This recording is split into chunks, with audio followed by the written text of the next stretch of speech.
सोचो, अगर सच अकेला हो और झूठ के पास ताकत हो तो जीत किसकी कहलाएगी? अगर तलवार उठाना आसान हो लेकिन ज़मीर को जिंदा रखना मुश्किल, तो असली बहादुरी क्या होती है? करबला सिर्फ एक जंग नहीं थी, ये वो लम्हा था जब पूरी तारीख से पूछा गया, क्या तुम सच के साथ खड़े रह सकते हो जब इसकी कीमत सब कुछ हो?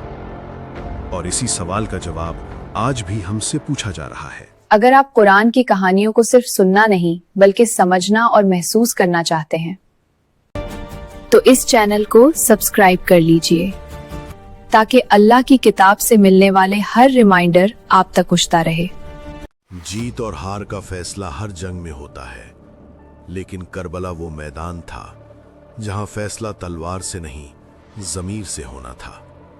ये सिर्फ एक तारीख नहीं है, ये सिर्फ एक जंग नहीं है, ये वो दर्द है जो सदियों से जिंदा है।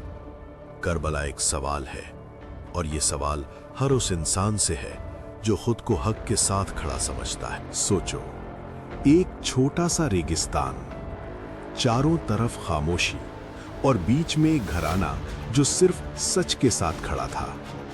एक तरफ ताकत थी, फौज थी, हुकूमत थी, और दूसरी तरफ सिर्फ यकीन। इमाम हुसैन जानते थे कि ये सफर वापस आने का नहीं है, फिर भी चल दिए। इसलिए नहीं कि जीतना था, बल्कि इसलिए कि झूठ के सामने झुकना कबूल नहीं था। क्या कभी आपने सोचा है कि कोई शख्स अपने बच्चों को, अपने घर वालों को, अपने सबसे प्यारे रिश्तों को साथ लेकर मौत की तरफ क्यों जाता है? इसलिए क्योंकि ये सफर सिर्फ एक शख्स का नहीं था, ये पैगाम का सफर था। ये हक और बातिल के दरमियान आखिरी लकीर खींचने का सफर था।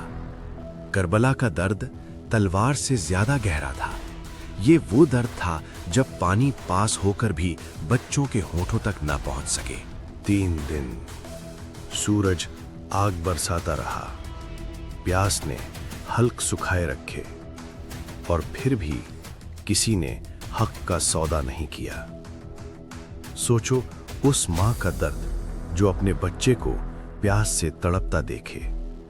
सोचो उस बाप का सब्र जो अपनी आंखों के सामने अपना नूर कुर्बान करता जाए।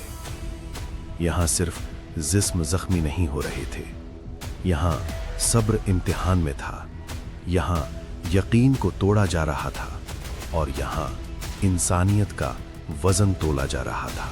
एक एक करके सब शहीद होते गए, लेकिन हर शहादत के साथ हुसैन का पैगाम और बुलंद होता गया। यह सोचना गलत है कि करबला एक हार थी।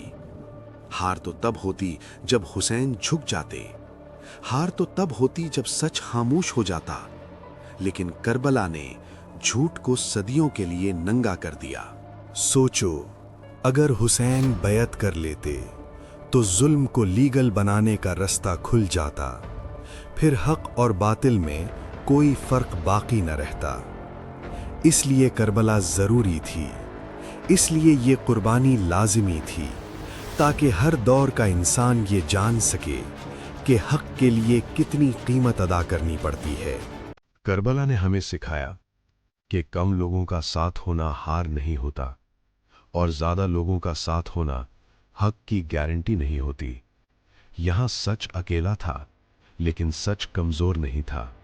सच के पास तलवार कम थी, लेकिन हिम्मत लामहदूद थी। और फिर वो लम्हा आया जब आखिरी फर्द भी रह गया, जब सब खामोश हो चुका था, जब रेगिस्तान गवाह बन चुका था। उस वक्त भी सर झुकाया नहीं गया, उस वक्त भी हक से पीछे कदम नहीं हटाया गया। यही करबला का मरकज है, यही इस ट्रेजेडी का असल मतलब है। ये सिर्फ खून की कहानी नहीं, ये ज़मीर की जिंदगी की कहानी है। आज भी करबला जिंदा है। जब भी कोई सच के लिए खड़ा होता है, जब भी कोई ताकत के सामने जुल्म मानने से इनकार करता है, और आज भी करबला हार जाती है जब हम सच को जानते हुए भी खामोश रहते हैं, जब हम अपनी सहूलत को हक पर तरजीह देते हैं। ये वाकया हमसे पूछता है, तुम किसके साथ हो? आसानी के साथ یا حق کے ساتھ۔ کربلا صرف آنسو نہیں مانگتی، کربلا سمجھ مانگتی ہے، کربلا عمل مانگتی ہے۔ اس ٹریجڈی کا مطلب یہ نہیں کہ صرف غم منایا جائے، اس کا مطلب یہ ہے کہ ہر ظلم کے دور میں حسین کی طرح کھڑا ہونا سیکھا جائے۔ اگر یہ کہانی آپ کے دل کو چھو گئی ہو، اگر یہ سوال آپ کے ضمیر کو جگا گیا ہو، تو اس پیغام کو آگے پہنچائیے۔ اگر آپ کو یہ کہانی صرف معلومات نہیں بلکہ ایمان کی یاد دہانی لگی ہو، اگر آپ نے محسوس کیا ہو کہ اسلام کی اصل قوت رحمت، صبر اور اخلاق میں ہے، تو اس سفر میں ہمارا ساتھ دیں۔